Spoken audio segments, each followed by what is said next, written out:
Muito bom dia, alunos. Bom dia a todos.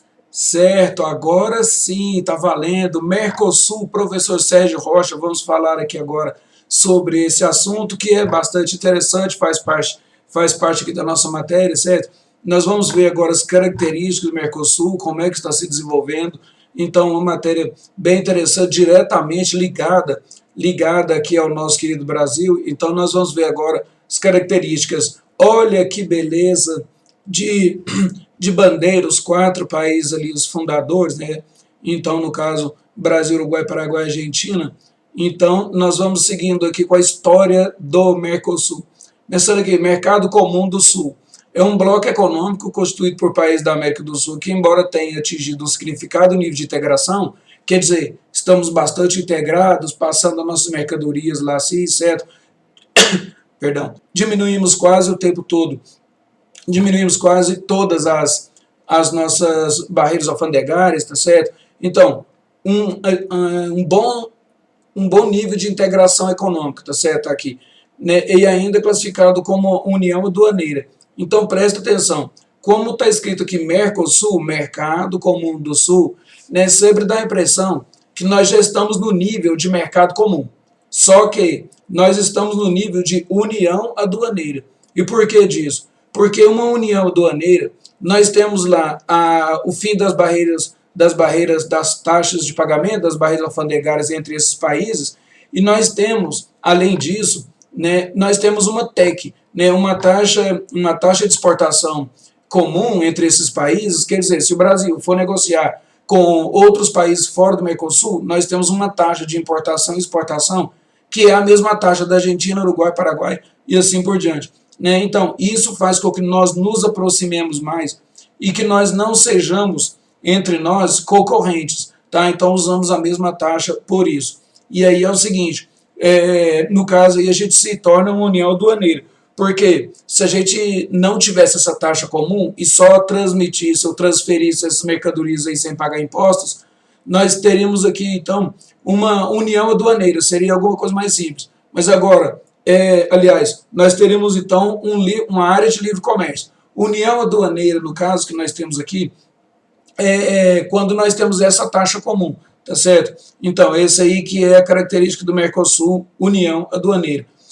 Na capital do Paraguai, em 1991, foi assinado o Tratado de Assunção pelos então presidentes do Brasil e do Paraguai, Uruguai e Argentina. Um acordo celebrava a criação do Mercosul, certo? Só para reforçar aí, o Mercosul tem uma taxa só, né, de exportação e importação, então é uma união aduaneira.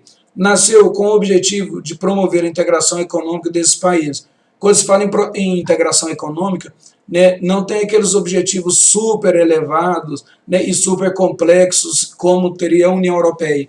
Quer dizer, nós acreditamos que é um caminho, né, nós podemos passar, no caso aí de união aduaneira, depois para um mercado comum e mais tarde, né, para alguma coisa ainda mais complexa. Mas deixar claro o seguinte, nós não temos a necessidade de passar por outras fases e acompanhar exatamente o que aconteceu com a União Europeia.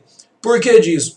Porque o que aconteceu com a União Europeia é de acordo com a cultura deles, com a economia deles. Então, nós podemos fazer bons negócios e manter o nosso querido Mercosul do jeito que está agora, certo? Nós podemos manter ele como união aduaneira, se tiver bom para todos os países, né, não se juntar mais em outros aspectos. Se for de acordo com todos os países, nós podemos ficar na situação que estamos, porque é uma situação que está sendo proveitosa, então ela pode ficar estagnada e não significa que é alguma coisa de prejuízo, retrocesso ou alguma coisa discriminatória só porque a América do Sul não funciona e tal. Então ela pode funcionar bem como união aduaneira, assim como nós temos hoje, tá? Então, aí nós temos aqui a questão dos países membros, né? Nós temos fundadores aí, Brasil, Argentina, Uruguai, Paraguai, né? Então esses aí são os países fundadores, né? As ideias principais vieram desses países aí até começar a fazer o bloco. Depois outros países se interessaram em participar, né? Nós temos aí os países que passaram até a participação aí no bloco. Países associados, né? Chile, Bolívia, em 1996, Peru 2003, Equador, Colômbia 2004. Depois países observadores, né, observadores, podem participar das reuniões, observar como é que funciona. Talvez um dia eu passe a ser membros completos, tá certo? Então, México 2006, Nova Zelândia 2010, tá? Quando se fala em Nova Zelândia, é meio estranho, parece que está muito longe, mas se você pensar, saindo aqui da América do Sul, atravessa o Oceano Pacífico e, né, chega lá na Nova Zelândia, então é longe, mas nem tanto, né, com nossos meios de transporte e comunicação tão desenvolvidos, tem condição, né, de a gente agregar um outro país, mesmo que esteja um pouco mais distante. E país membro aqui, né, mais um que chegou aqui, então, país membro, Venezuela, aceito em 2012 e suspenso em dezembro de 2016. Né, nós ainda vamos falar sobre esse caso mais específico aqui um pouco mais adiante. Né, agora é o seguinte, nós temos aqui as bandeiras, né, eu fiz questão de colocar aqui, nós temos a bandeira do Brasil, bandeira da Argentina, Uruguai, Paraguai, nós temos aqui as bandeiras aqui representando, né, mostrando aqui os países que realmente inauguraram aí o nosso querido Mercosul. Né, o Brasil, digamos, é o líder do Mercosul e se porta como tal dentro das reuniões. Né, então a opinião do governo brasileiro é sempre muito, muito, muito levada a sério. Suspensão e retorno do Paraguai.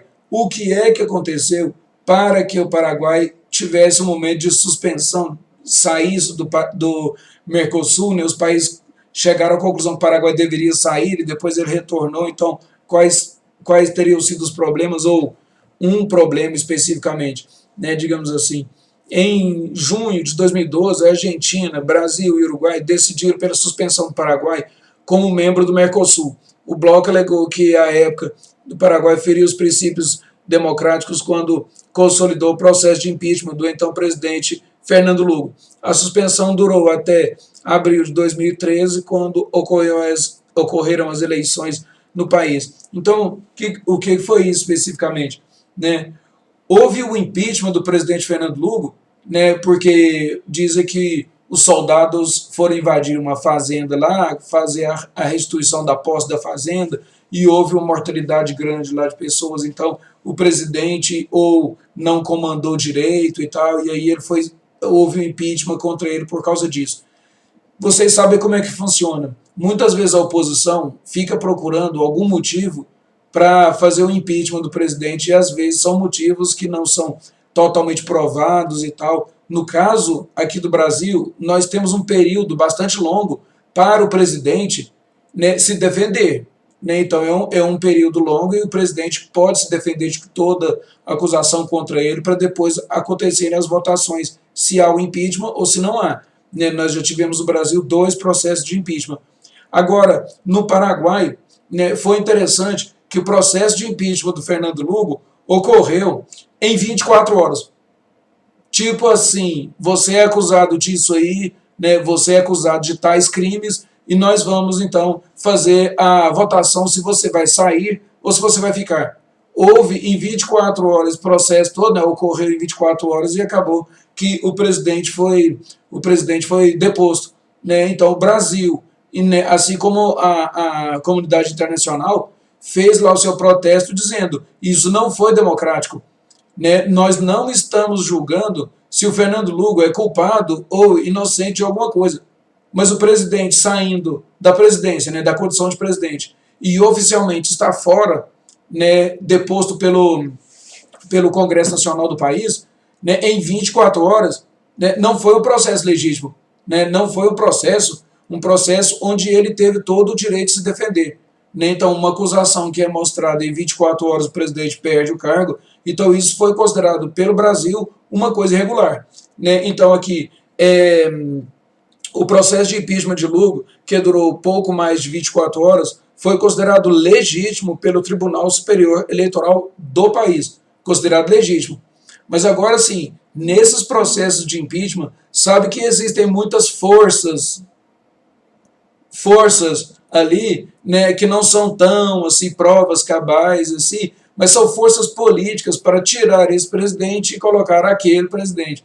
Né? Então, o que nós temos? Um processo de 24 horas é impossível que tenha sido um processo legítimo. Por isso, o Brasil realmente optou por, juntamente com os outros países, suspender o Paraguai do Mercosul. Depois, com eleições legítimas, né, que vieram depois, eleições organizadas pelo Paraguai, mas com aquela vistoria, aquele acompanhamento do pessoal da ONU, o Brasil resolveu que o Paraguai agora estava novamente num regime democrático de direito, que ele poderia, né, voltar a participar do Mercosul.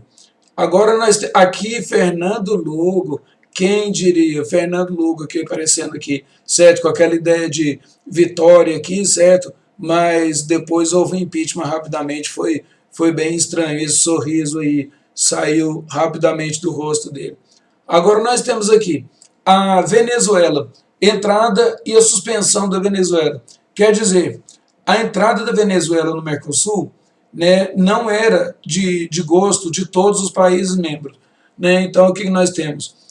No período em que o Paraguai, então opositor à entrada da Venezuela no bloco, estava suspenso do Mercosul, os 3 países fundadores promoveram, em meio a polêmicas, a adesão da Venezuela. Ou seja, o Mercosul, né, não estava, digamos, completo com seus 4 membros fundadores, porque o Paraguai estava suspenso. E o Paraguai suspenso não seria assim uma diminuição da oposição que existia lá dentro para a Venezuela ser aceita como um país membro. Então a Venezuela foi aceita como um país membro e mais tarde o que nós temos? A Venezuela não cumpre, né, o que foi acordado para ela continuar, né, dentro do mercado comum nosso aqui, certo? Dentro do nosso Mercosul, a acusação que a Venezuela não cumpre isso e depois ela acaba sendo suspensa, ela acaba sendo ficando fora do mercado comum nosso, que é o nosso Mercosul, certo? Então a Venezuela entrou, né, de maneira suspeita, né, ela entrou lá por uma força política grande que o Brasil tem, que gostaria que a Venezuela fizesse parte, e depois saiu também por alguns movimentos controversos, alguns movimentos políticos controversos. Por quê? Porque o preço do petróleo foi cada vez caindo no mundo inteiro, né, e a Venezuela foi ficando cada vez mais pobre, cada vez mais cheia de dificuldades. E aí, né, como existia uma oposição à Venezuela aqui dentro do Mercosul, foi mais fácil, digamos assim, acusá-la de não cumprir os acordos e simplesmente suspender a Venezuela do Mercosul. Tá? Então, foram movimentações políticas, né, bastante fortes aí dentro, né, que fizeram com que a Venezuela ficasse pobre, ou ficasse fora, no caso, e agora uma situação de pobreza bastante grave. Né? Nós temos até aqui uma foto aqui mostrando como está a Venezuela agora. Isso aqui eu peguei essa foto porque é um retrato, é um reflexo do país aí, certo? Né, estava olhando algumas fotos lá a respeito, né, umas fotos da Venezuela na atualidade, situação bastante grave, o preço do petróleo caindo bastante mesmo, né, os países do mundo aí que dependem ou que vendem bastante petróleo não querem baixar o total de produção, né, porque senão vende menos, vai entrar menos dinheiro, mas como vários países estão produzindo petróleo em grande quantidade, o petróleo foi baixando de preço, né, e aí depois ficou para esses países aí como uma questão inviável, né, depender só de petróleo, né, levou os países aí à crise. No caso da Venezuela, nós temos essa constatação aí, certo? Muitos refugiados saindo da Venezuela, se mudando aqui para o Brasil ou outros países aqui da América do Sul. Tá? Então, a situação bastante grave e a questão monetária lá, né, com uma dificuldade bastante grande, porque os preços foram subindo e o pessoal lá não cortou, né, igual o Brasil já fez, cortou aqueles 3 zeros assim. Então os números, né, do dinheiro são números astronômicos, né, e aí as pessoas lá passam por esse tipo de dificuldade. Né. Eu tive relatos de lá dizendo que você vai comprar um pão e o dinheiro para comprar um pão é um volume que você tem que contar de dinheiro maior do que o volume do pão. Tá? Então é uma situação bastante grave, né? A gente espera que eles melhorem lá a sua situação econômica. Nós temos lá dois presidentes ou 2 pessoas que se dizem presidentes. Nós temos o Nicolás Maduro e Guaidó, né, tentando controlar lá o país, e 2 presidentes, sendo que eles são oposição um ao outro. Então, é uma situação bastante estranha, e hoje, 2020, ainda continua difícil e nós não sabemos qual vai ser o futuro da Venezuela. E agora nós temos aqui características do Mercosul, né, então, que é a nossa matéria atual. O Mercosul é um dos estágios mais avançados do processo de integração econômica, né? O Mercosul ainda não alcançou esse estágio de união total aí, porque ainda tem alguns problemas com alguns países, tá certo? Alguns países ainda têm uma dificuldade financeira, algumas questões sociais e tal, então nós temos ainda que organizar mais esses países para ver uma integração maior entre eles, né? O Mercosul, na prática, bloco econômico, ainda que no status de união aduaneira, deveria possibilitar a livre circulação de mercadorias ao adotar uma TEC, né? No entanto, há ainda barreiras significativas a serem superadas, né? Então, muito mais questões sociais, questões realmente de economia da população, que em alguns países ainda está bastante precária. As perspectivas em relação ao futuro do bloco econômico estão condicionadas à solidez ou à fragilidade das instituições do próprio Mercosul, bem como das estruturas políticas, econômicas e sociais dos países membros. Quando nós falamos isso, né, nós temos aqui na América do Sul um histórico de ditaduras, né, que isso aí também pode atrapalhar, o histórico de ditaduras, né, então alguns governos, mesmo que agora democráticos, ainda têm algumas reações, né, e alguns comportamentos de ditaduras, né, então isso aí dificulta o desenvolvimento e a união maior desses países. Então, todos esses países aqui do Mercosul, os fundadores aqui, os outros membros e tal, já tiveram períodos bastante difíceis, né, de problemas realmente políticos lá assim, certo? Então, falta de uma transparência, às vezes falta de democracia propriamente dita, e agora nós vamos remendando, nós vamos consertando essas mazelas aí e esperamos para o futuro, né, que o Mercosul realmente possa se desenvolver e ter uma integração maior ainda. Seu território tem uma extensão de mais de 14 milhões de quilômetros quadrados, né, no qual convive diversos ecossistemas, tanto continentais quanto marítimos, que possuem uma das maiores reservas de biodiversidade do mundo. Gostaria de lembrar aos alunos uma coisa que é interessante, às vezes aparece lá, o aluno não entende bem, quando se usa o termo Amazônia Azul aqui no Brasil, né, Amazônia Azul, estamos falando de todo o litoral brasileiro, né, frente aí ao Oceano Atlântico, todo o litoral brasileiro é riquíssimo, né, é riquíssimo em vida, seja vida vegetal, seja vida animal, tá? Então nós temos lá diversos tipos, muitos tipos diferentes de algas, né, de crustáceos diversos peixes e tudo. Então é chamado de Amazônia Azul por causa disso, né? A sua biodiversidade é algo completamente incrível, né, se comparado com outras áreas do mundo. Então, lembrando que a Amazônia Azul é o litoral brasileiro, tá certo? Sua população ultrapassa os 295 milhões de habitantes, né? Lembrando que o Brasil, né, contribui aí com 208 milhões, né? Nós vamos fazer o censo o ano que vem. Pois é, o ano que vem. Estávamos programados para esse ano 2020, mas nós temos uma pandemia de coronavírus, né? Não sei em que época você vai estar assistindo esse vídeo, né, futuramente, mas nós estamos num momento de pandemia de coronavírus, então nós realmente não podemos fazer o nosso censo durante o ano de 2020, já foi transferido para 2021. E é a quinta economia do mundo, se for considerar aí os volumes movimentados, né, dentro do Mercosul aqui, um volume bastante grande de mercadorias, né, nós temos um mercado consumidor bastante forte, né, deixando claro que desses o mercado consumidor do Brasil é o maior, tá? Então nós temos uma economia bastante forte, aí uma quantidade bem grande de consumidores, né, e no caso do Brasil aqui mais especificamente, consumidores com boas possibilidades de compra.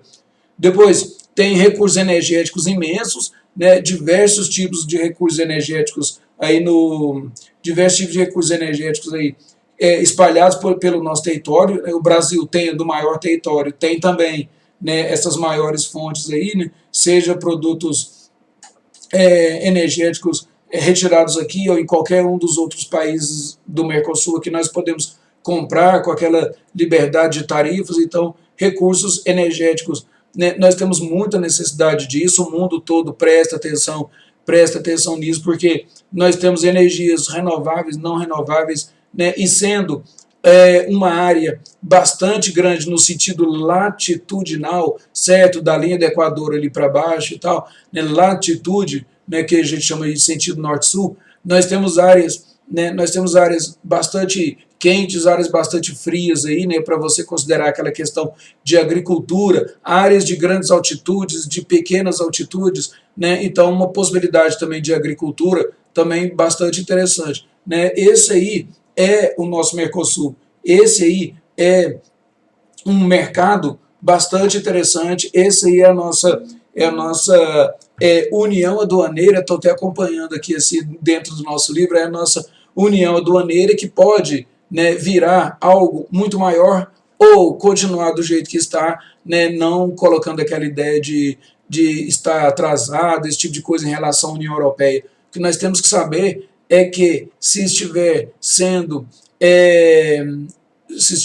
de benefício para todos os países, a gente pode continuar no sistema do jeito que está, não existe aquela obrigação de seguir próximas fases, esse tipo de coisa, tá certo? Aí eu coloquei aqui refletindo qual será o futuro do Mercosul frente à crise econômica e de saúde pública que estamos enfrentando atualmente, né? Então, qual seria, né, o futuro do Mercosul? Né? A questão de fronteiras, né? Fronteiras pode passar as mercadorias, quem sabe pode passar as pessoas, atualmente não pode, né? Estamos aí com essa questão de isolamento social, né? Qual será o futuro do Mercosul? Nós começamos novamente a fazer aquela economia forte, a fazer a economia se movimentar em pouco tempo, né? Ou vai demorar mais tempo? Eu sei que quando nós começarmos novamente, e nós vamos conseguir, porque o ser humano sempre vence essas batalhas, sempre venceu, e nós vamos vencer mais essa, né? Então, quando começarmos, vamos começar com a mesma força que estávamos antes, ou vamos começar com muito mais força ainda? Certo, eu vou ficando por aqui, muito obrigado a todos e até a próxima.